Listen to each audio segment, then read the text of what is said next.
Recent టైమ్స్‌లో మన Telangana state second richest state అని మనకు వచ్చింది సార్. రిచెస్ట్ స్టేట్ అని మన పేరు రావడానికి దీంట్లో రియల్ ఎస్టేట్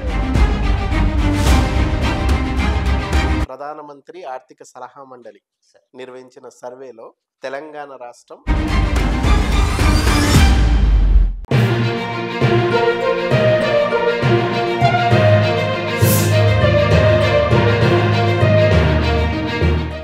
హాయ్ హలో నమస్తే వెల్కమ్ టు సోషల్ పోస్ట్. ఈ రోజు మనతో స్టూడియోలో యనమల రాజు గారు ఉన్నారు. స్పెషల్ గెస్ట్ గా మన స్టూడియోకి తీసుకొచ్చాం. Real estate expert and sir senior journalist కూడా.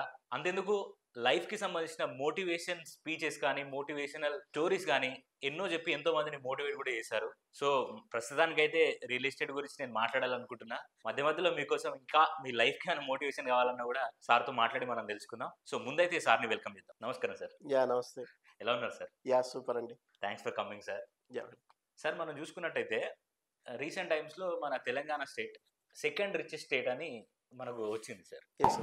ఈ సెకండ్ రిచెస్ట్ స్టేట్ అని మన పేరు రావడానికి దీంట్లో రియల్ ఎస్టేట్ పాత్ర ఎంత ఉంది? ప్రధానమంత్రి ఆర్థిక సలహా మండలి సార్. నిర్వహించిన సర్వేలో తెలంగాణ రాష్ట్రం అత్యంత ధనిక రాష్ట్రాల్లో సెకండ్ ప్లేస్. ఫస్ట్ ప్లేస్ వచ్చేసి ఢిల్లీ, ఆ తర్వాత వచ్చేసి మన తెలంగాణ రాష్ట్రం. తెలంగాణ రాష్ట్రంలో అత్యంత కీలక పాత్ర, అది గుండెకాయ ఏదైనా ఉందంటే హైదరాబాద్. సో ఈ హైదరాబాద్ నగరం వల్లనే ప్రధానంగా మనకు వచ్చింది. సో లోయెస్ట్ లేదా అత్యంత పేద రాష్ట్రాల లిస్టులో ఉత్తరప్రదేశ్, బీహార్, జార్ఖండ్, ఉత్తరాఖండ్ లాంటి రాష్ట్రాలు వచ్చినాయి. సో మనం రిచెస్ట్ కావడానికి ప్రధానంగా ఉన్న వాటిలో రియల్ ఎస్టేట్ పాత్ర చాలా కీలకం. సో గత ప్రభుత్వం చేసిన కార్యక్రమాల్లో భాగంగా దాన్ని బేస్ చేసుకొని తీసుకున్న సర్వే రిపోర్ట్ లో భాగంగా ఈ రిచెస్ట్ గా రావడానికి ప్రధాన కారణం. సో వాటిలో ఒకటి జీవన విధానం. అంటే హైదరాబాద్ లో గంజికి లేని వాళ్ళు బతకగలిగే పరిస్థితి ఉంది, నిత్యం బెంజిలో తిరిగే వాళ్ళ పరిస్థితి ఉంది. అంటే జీవన విధానం, వ్యాయామం చాలా తక్కువ ఇక్కడ. అట్లాగే మనకు ఇక్కడ జీవన ప్రమాణంలో ప్రధానంగా పోల్చుకుంటే లేబరు, జాబు లేదని ఇబ్బంది పడాల్సిన అవసరం లేదు. అంటే ఏ రాష్ట్రం నుంచి వచ్చినా భాష కూడా ఏ భాష రాకపోయినా, అంటే నువ్వు హిందీ మాట్లాడినా, ఇంగ్లీష్ మాట్లాడినా, ఉర్దూ మాట్లాడినా, తెలుగు మాట్లాడినా, ఏ ప్రభుత్వం కూడా మనల్ని వద్దనే పరిస్థితి ఇక్కడ ఉండదు. అదే నీకు చెన్నైకో, బెంగళూరుకో, లేకపోతే ఇతర రాష్ట్రాలకు వెళ్ళి నువ్వు తెలుగు మాట్లాడుతుంటే హిందీ మాట్లాడుతుంటే అంటే వాళ్ళ మాతృ లాంగ్వేజ్ మాట్లాడితేనే ఆహ్వానిస్తారు. కానీ ఇక్కడ అట్లా కాదు, అన్ని లాంగ్వేజ్లు మాట్లాడు, ఏ లాంగ్వేజ్ అయినా హక్కున చేర్చుకునే సిస్టమ్ మన హైదరాబాద్ సొంతం. దానివల్ల అట్లాగే మన దగ్గర ప్రకృతి వైపరీత్యాలు, అంటే భూకంపాలకు సంబంధించింది కానీ వచ్చే అవకాశం లేదు, తుఫాన్లు కానీ వచ్చే అవకాశాలు లేవు. అట్లాగే పెట్టుబడిదారులు కూడా వస్తే ఇప్పటికి ఇక్కడ మన దగ్గర పొలం ఏదైతే మనకు భూమి ఉందో తక్కువ రేటుకు దొరికే ఛాయిస్ ఉంది. లేబర్ ఛార్జ్ కూడా ఇప్పటికి తక్కువ దొరికే ఛాయిస్ ఉంది. సో ఇప్పటికి కూడా ఈడ మన దగ్గర లాస్ట్ మనం చంద్రబాబు నాయుడు గారు సీఎం గా ఉన్న టైంలో, అక్కడ కర్ణాటకలో ఎస్ఎం కృష్ణ సీఎం గా ఉన్న టైంలో మన దగ్గరికి ఐటీ వస్తున్నట్టే వచ్చి బెంగళూరుకి తరిపోయేది. తర్వాత మీరు చూసుకుంటే బెంగళూరుకి వచ్చే ఐటీ కూడా హైదరాబాద్ కు తరలిపోతూ వచ్చింది. ఇప్పుడు ఐటీలో మేటి బెంగళూరు కాదు, హైదరాబాద్. రీజన్ ఏంటంటే సంకీర్ణ ప్రభుత్వాలు కర్ణాటకలో ఉంటాయి, సింగిల్ ప్రభుత్వాలు మన దగ్గర ఉంటాయి సంపూర్ణంగా. అంటే సంకీర్ణ ప్రభుత్వాలు ఉంటే ఏం జరుగుతుంది, 2.5 సంవత్సరాలు ఒక ప్రభుత్వం, 2.5 సంవత్సరాలు ఇంకో పార్టీకి సంబంధించిన ప్రభుత్వాలు ఉంటాయి.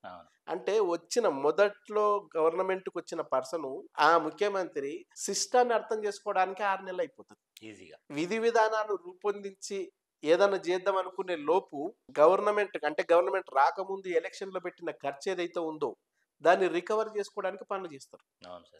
సో దాన్ని రికవర్ చేసుకొని ఇది విధి విధానం రూపొందించి ఏదైనా పని చేద్దాం అనుకునేసరికి గవర్నమెంట్ టైం అయిపోతుంది. నెక్స్ట్ వచ్చిన పర్సన్ కూడా అదే కదా. కానీ ఇక్కడ ఎస్పెషల్ తెలంగాణలో అప్పుడున్న ఉమ్మడి ఆంధ్రప్రదేశ్లో కూడా ఆ సిస్టమ్ లేదు కాబట్టి, సంకీర్ణ ప్రభుత్వాలు కాకుండా సంపూర్ణ ప్రభుత్వాలు ఇక్కడ ఉన్నాయి కాబట్టి ఈ ఈక్వేషన్ లో చూసినప్పుడు 7 అంశాల్లో కూడా వాళ్ళు చేసిన సర్వే ఏదైతే ఉందో ఆ సర్వేలో సంపూర్ణంగా తెలంగాణకు మద్దతు ప్రకటించింది. కాబట్టి మనం ఇండియాలో సెకండ్ ప్లేస్ రిచెస్ట్ రాష్ట్రంగా ఉంటున్నాం. ఇందులో రియల్ ఎస్టేట్ అనేది అత్యంత కీలక పాత్ర. మీకు ఏ క్రయ విక్రయాలు జరిగినా కొంతమందిని మాత్రమే ఇన్ఫ్లుయెన్స్ చేయగలుగుతుంది.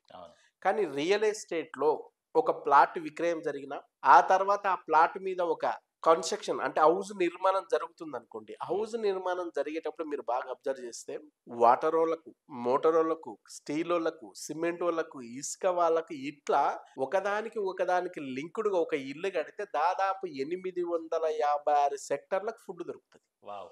గవర్నమెంట్ కూడా స్టీల్ మీద, సిమెంట్ మీద, ఇసుక మీద, ఐరన్ మీద, ఓర్ మీద, ఎలక్ట్రికల్ మీద ఇట్లా అన్నిటి మీద దాదాపు గవర్నమెంట్ కి జిఎస్టీ వస్తుంది. నీకు ఇప్పుడు ఒక కార్ అమ్మిరు అనుకో, ఒకసారి మాత్రమే ట్యాక్స్. అదే నీకు ఒక ప్రాపర్టీ అమ్మిరు అనుకో, ఓపెన్ ప్లాట్ ఒకటి అమ్మిరు అనుకోండి, దానికంటే బిఫోర్ వ్యవసాయ పొలాన్ని ఒక రైతు ఒక బిల్డర్ కు, డెవలపర్ కి అమ్మిండు ఒకసారి రిజిస్ట్రేషన్. దాన్ని అప్రూవల్ కోసం గవర్నమెంట్ దగ్గరికి పోతే రెండోసారి గవర్నమెంట్ కి ఇన్కమ్. అప్రూవల్స్ వచ్చిన తర్వాత ఇన్ఫ్రా డెవలపర్ చేసి ప్లాట్ గా రూపొందించి కస్టమర్ కి రిజిస్ట్రేషన్ చేస్తే మూడోసారి ఇన్కమ్. అది అమ్మినందుకు ఏదైతే పర్సన్ ఉంటారో అతనికి కమిషన్ ఇచ్చినప్పుడు దానికి కూడా టీడీఎస్ కట్ చేయడం వల్ల గవర్నమెంట్ కి నాలుగోసారి ఇన్కమ్. సో దీన్ని మళ్ళీ రీసేల్ చేస్తే మల్టిపుల్ కొన్న పర్సన్ ఇల్లు కట్టుకునేంత వరకు ఎన్నోసార్లు అమ్ముకుంటారు. అమ్ముకున్న ప్రతిసారి కూడా గవర్నమెంట్ కి ఇన్కమ్. దీని మళ్ళీ ఇల్లు కట్టేటప్పుడు ఈ ఇసుక, ఈ స్టీలు, సిమెంట్ ఏవైతే అనుకున్నావు వీటన్నిటి మీద జిఎస్టీ. అంటే మల్టిపుల్ టైం గవర్నమెంట్ కు ఇన్కమ్ ఇచ్చే ఏకైక రంగం ఏదైనా ఉందంటే ఇది రియల్ ఎస్టేట్. సో అటువంటి రియల్ ఎస్టేట్ ను కన్ఫ్యూజ్ చేసిన, గందరగోళానికి గురి చేసిన ఖచ్చితంగా రాష్ట్రానికి వచ్చే ఆదాయం అనేది చాలా వరకు పడిపోయే అవకాశం ఉంది.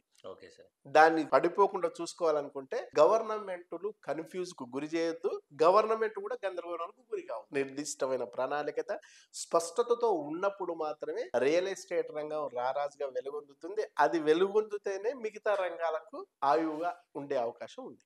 దీన్ని దృష్టిలో పెట్టుకుంటే ఎక్కువ ఉపయోగం. Thank you.